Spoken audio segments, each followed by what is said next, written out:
నెల్లూరు సంతపేట పాత వస్త్ర మార్కెట్లో ఇటీవల జరిగిన అగ్ని ప్రమాదంలో 30 షాపులు నష్టపోయాయి. ఈ ఘటనలో తీవ్ర ఇబ్బందులు పడుతున్న వ్యాపారులను YSRCP Nellore city incharge MLC Parvathireddy Chandrasekhar Reddy సందర్శించి వారిని పరామర్శించారు. బాధితుల సమస్యలు అడిగి తెలుసుకున్న ఆయన 30 కుటుంబాలకు బియ్యం, నిత్యావసర సరుకులను అందజేశారు. మీడియాతో మాట్లాడుతూ అగ్ని ప్రమాదంలో 8 షాపులు పూర్తిగా, 22 షాపులు పాక్షికంగా దెబ్బతిన్నాయని, ఒక్కొక్క దుకాణంకు సగటున 2 లక్షల మేర నష్టం వాటిల్లిందని తెలిపారు.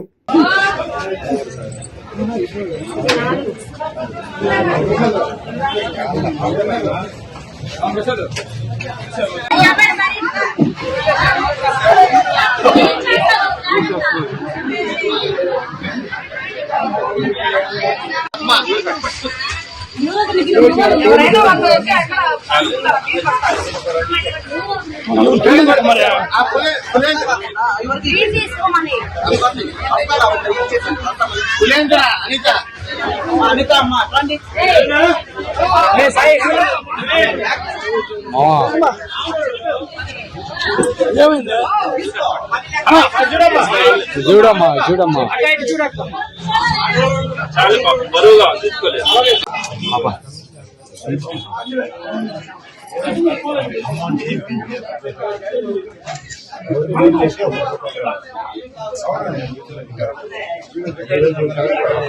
ఈ నెల్లూరు నగర నియోజకవర్గంలో సంతపేటలో ఈ పాత బట్టలు అమ్ముకునే ఈ షాపులన్నీ కూడా గత 4 రోజుల క్రితం షార్ట్ సర్క్యూట్ వల్ల తగలబడడం కూడా మనం స్టేట్ అంతా కూడా చూస్తున్నాం. అంటే వీళ్ళంతా కూడా అత్యంత నిరుపేద వర్గాలు, ఏ ఊళ్ళకి ఆ పూట సుమారుగా రోజుకొక 200 రూపాయలుగా వాళ్ళకి జీవనోపాధికి సరిపోయేటువంటి పరిస్థితుల్లో వీళ్ళన్నీ కూడా ఈ పాత బట్టలు అమ్ముతూ ఉన్నారు. కష్టపడి జీవించేవారు, నమ్మకంగా ఎక్కడా కూడా మోసం చేయకుండా 2 రూపాయలు విలువగా చాలా కష్టపడే వ్యక్తులతో ఈ షాపులన్నీ కూడా ఇలాంటి పరిస్థితుల్లో సుమారుగా 30 షాపులు ఇక్కడ ఉన్నాయి. వాటిలో 8 షాపులు అయితే పూర్తిగా దగ్ధమైనాయి. మిగతా 30లో 8 షాపులు పోతే 22 షాపులు అన్ని కూడా పార్షియల్ గా అన్ని కూడా దెబ్బతిన్నాయి. ఇటువంటి పరిస్థితుల్లో ఒక నెల నుంచి 2 నెలల పాటు వాళ్ళ వ్యాపారం సరిగా చేసుకునే పరిస్థితి కూడా కనిపించారు. అక్కడ ఉన్నటువంటి మెటీరియల్ కనుక చూస్తే ఒక్కడి కూడా పనికొచ్చే పరిస్థితి కనిపించారు. ఎందుకంటే అవన్నీ కూడా వాళ్ళు బాధపడడం కొనుక్కోవడం, మళ్ళీ తిరిగి వాటిని కూడా అమ్మడం జరుగుతుంది. మరి ఈ రోజు అవన్నీ కూడా పొగబట్టి బియ్యం తడిచి కొంత స్మెల్ వస్తా ఉంది.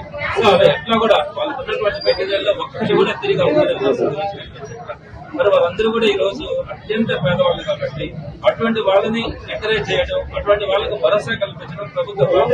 మరి ఈ రోజు ప్రభుత్వం ఇది జరిగి సుమారుగా 4 రోజులు ఇన్సిడెంట్ జరిగితే ఈ రోజు దాకా కూడా ఎవరో వచ్చి వాళ్ళకి మాటలు చెప్తా ఉన్నారే కానీ వారి పరిస్థితి ఏంటి, కనీసం ఈ రోజు వాళ్ళకి పూట గడవాలని కూడా వచ్చే పరిస్థితి పడింది. అటువంటి వాళ్ళకి అండగా నిలబడింది ఇది ప్రభుత్వం. మరి ఈ ప్రభుత్వాలు ఎందుకున్నట్టు ఇటీవల చూసిన ఆత్మకూరు దగ్గర అత్యంత దారుణంగా 7 మంది ఒక యాక్సిడెంట్ లో చనిపోయినారు. ఆ ఇన్సిడెంట్ ఇంకా ఎవరు కూడా మర్చిపోలేదు. అందులో కూడా నెల్లూరు నగర నియోజకవర్గానికి వాళ్ళకు కూడా ఈ రోజు